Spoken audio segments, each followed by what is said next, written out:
Hey everybody, welcome back to another edition of Beverages Brew. I'm Mike, and today I'm going to show you Flying Monkeys Smashbomb Atomic IPA. With this beer, you will see nice golden amber color. The aroma, citrusy, pine. The taste,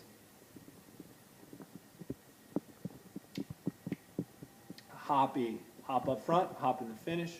It's a nice West Coast style IPA coming to you all the way from Canada. These beers are now available in Ohio.